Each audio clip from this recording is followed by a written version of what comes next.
Assalamualaikum warahmatullahi wabarakatuh. Kali ini kita akan membahas SNMPTN dengan sekolah bisa mendaftar di seleksi nasional masuk perguruan tinggi negeri apabila telah memiliki NPSN.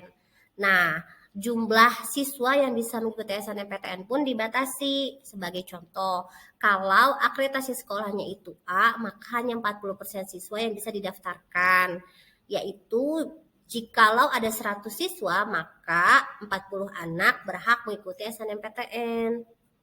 Siswa bisa mengikuti SNMPTN jika memiliki NISN dan memiliki prestasi akademik.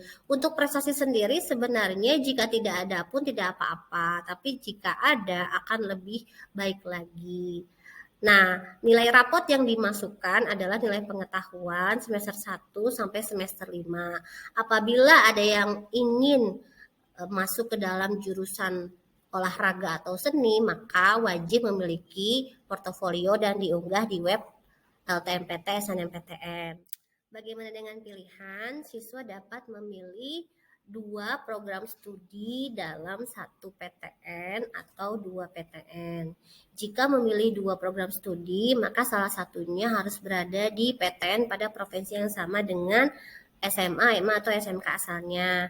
Jika hanya memilih satu, dapat memilih di PTN manapun di seluruh Indonesia dan disarankan tidak lintas minat, tergantung ketentuan PTN yang dituju. Jurusan di SNMPTN itu baiknya linear. Jadi kalau misalnya jurusannya tata boga, maka ambil jurusan yang berkaitan dengan tata boga lagi, atau mungkin yang sangat general, misalnya jurusan bahasa, tapi sangat disarankan tidak lintas minat atau sesuai dengan jurusan SMK-nya. Nah, jurusan apa sih yang dibuka untuk SMK?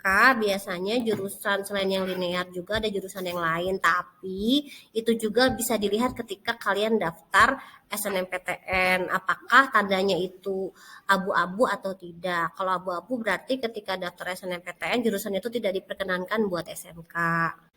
Untuk pilihan misalnya di SMK 1 Bojonggede itu kan ada di Jawa Barat. Jadi kalau misalnya mau pilih 2 PTN yang salah satunya di luar Jawa Barat, maka yang satunya harus di dalam Jawa Barat. Sebagai contoh, UNJ ada di Jakarta, UPI ada di Bandung, sehingga pilihannya benar.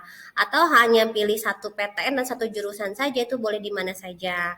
Nah, kalau yang salah seperti apa? Dua-duanya di luar Jawa Barat, contoh UNJ di Jakarta, UNS adanya di Jawa Tengah.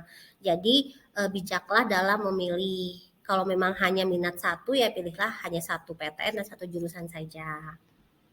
Coba lihat ini, kalian kalau di SNMPTN itu bisa memilih politeknik atau universitas. Kalau SNMPTN itu di politeknik itu programnya D4, kalau di universitas atau institut itu programnya sarjana atau S1. Nah, silahkan dipilih oleh kalian. Nah, kalau kalian di SNMPTN ini ada tips, kalau pengen peluangnya lebih besar, pilihlah di politeknik program D4-nya. Kemudian pilih kampus yang tidak banyak pesaingnya, atau mungkin bukan kampus yang grade 1 lah ya, yang banyak peminatnya.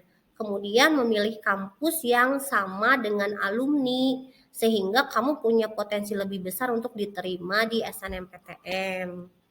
Siapa siswa yang eligible di SNMPTN adalah kalau di SMK 1 Bojonggede karena akreditasinya itu A, maka 40% terbaik dari siswa SMK 1 Bojonggede per jurusan. Nah, pemeringkatannya dilakukan oleh sekolah berdasarkan pertimbangan baik akademik maupun pertimbangan-pertimbangan yang lain.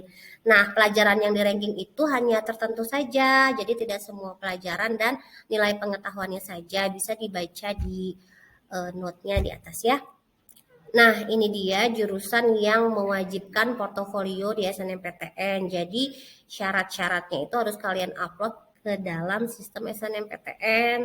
Bisa dilihat di catatan ini ya, jurusan apa saja yang membutuhkan portofolio tambahan. Nanti untuk lebih jelasnya bisa dilihat di panduan portofolio di website LTMPT. Ini adalah timeline dari SNMPTN, silahkan dibaca baik-baik ya. Ini perkiraan dari tahun-tahun sebelumnya. Jadi kapan kalian bikin akun LTMPT, kemudian kapan finalisasi data LTMPT-nya, kapan unduh kartu peserta LTMPT-nya. kemudian kapan kalian harus memverifikasi nilai rapot, kemudian kapan pendaftaran jurusannya, kapan unduh kartu SNMPTN-nya, dan kapan pengumumannya. Jadi silahkan dilihat baik-baik ya, jangan sampai ketinggalan. Informasi lebih lengkap tentu saja hubungi ke guru BK-nya masing-masing. Ketika kalian memutuskan ikut SNMPTN, maka pilihan kalian adalah tanggung jawab kalian. Jadi harus wajib diambil. Jangan sampai ditolak. Jadi kalau sudah ada niatan menolak, lebih baik tidak ikut dari awal.